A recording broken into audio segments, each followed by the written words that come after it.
আজকে তোমাদের সাথে আমি একটা আলু মটরের সবজি শেয়ার করবো। এখানে দেখো আলুটাকে আমি সেদ্ধ করে রেখেছি আগে, আর তার সাথে আমি এখানে একটা পেস্ট বানিয়ে নিয়েছি। এটার মধ্যে রয়েছে ধনেপাতা, আদা আর 4-5 কোয়া রসুন, তার সাথে একটু ফ্রেশ ক্রিম, আর তার সাথে একটুখানি অল্প দই দিয়ে আর একটা কাঁচা লঙ্কা দিয়ে আমি এটাকে পেস্ট করে নিয়েছি। তো চলো রান্নাটা আমি করে নিই আর তোমাদের সাথে আমি শেয়ার করছি কিভাবে করব। তো এখানে সাদা তেল দিয়েছি আর এর মধ্যে আমি একটুখানি জিরে দিয়ে দিলাম। জিরেটা দেওয়ার পরে আমি এখানে কুচনো পেঁয়াজ দিয়ে দেবো। পেঁয়াজটাকে আমি হালকা করে একটু ভেজে নেবো, একদম পুরোপুরি মানে একদম পুরো লাল লাল করে ভাজবে না, এটা সামান্য হালকা একটু লাল লাল হয়ে গেলে তারপরে বাকি মশলাগুলো দিয়ে দেবো। যারা যারা আমার ভিডিওতে কমেন্ট করছেন তাদেরকে অসংখ্য ধন্যবাদ আমাকে মোটিভেট করার জন্য। আপনাদের এই কমেন্টগুলো পেলে আমার আরও মানে কাজ করার ইচ্ছাটা আরও বেশি বেড়ে যায়। এই যে পেস্টটা আমি বানিয়ে রেখেছি, এই পেস্টটা এবার এটার মধ্যে আমি দিয়ে দেবো। আর এই রান্নাটা করতে খুব একটা সময়ও লাগবে না, কারণ যেহেতু আমি সব কিছু পেস্ট আগে থেকেই করে রেখেছিলাম।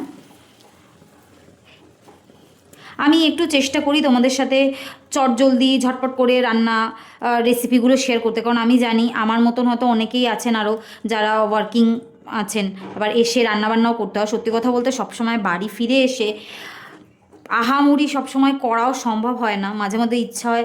এবার একদমও তো এরকম না যে না খেয়ে শুয়ে পড়তে পারবো, খেতে যখন কিছু হবে তো বানাতেও হবে। আমি চেষ্টা করি সবসময় যা যা রান্না করি আমি সেগুলোই শেয়ার করি। আর তো সামান্য একটু জল নিয়ে এটার মধ্যে দিয়ে দেবো। 1 চামচ মতন ধনে গুঁড়ো দিলাম, 1/2 টেবিল স্পুন হলুদ দিলাম, স্বাদ অনুযায়ী দিলাম নুন। ভালো করে এই মশলাটার সাথে পেস্টটাকে মিশিয়ে নিতে হবে। এই পর্যায়ে আমি এখানে অ্যাড করে দেবো মটরশুঁটি।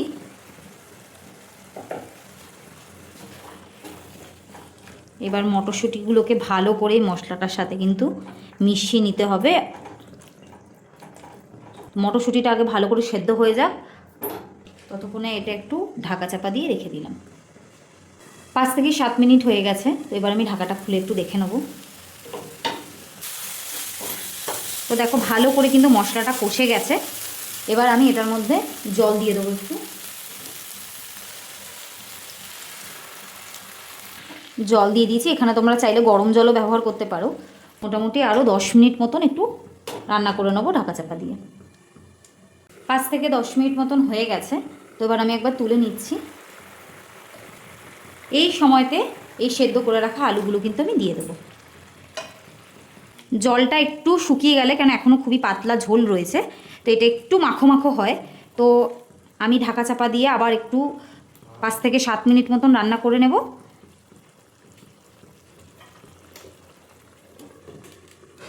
5 থেকে 7 মিনিট হয়ে গেছে। এবার আমি ঢাকনাটা তুলে নেব। তো দেখো একদম পুরো তৈরি, একদম হয়ে গেছে। মটরশুঁটিও সেদ্ধ হয়ে গেছে।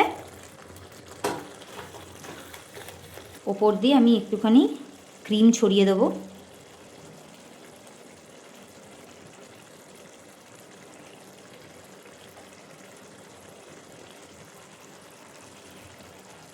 ব্যাস একদম তৈরি, খুব সহজ পদ্ধতিতে আর খুব ইজি, বেশি উপকরণও লাগে না, একদম তাড়াতাড়ি হয়ে যাবে আলু মটরের সবজি। এটা তোমরা রুটি বা পরোটার সাথে খেতে পারো, ভাতের সাথে খুব একটা যাবে না, কিন্তু রুটি বা পরোটার সাথে কিন্তু খুবই ভালো লাগে।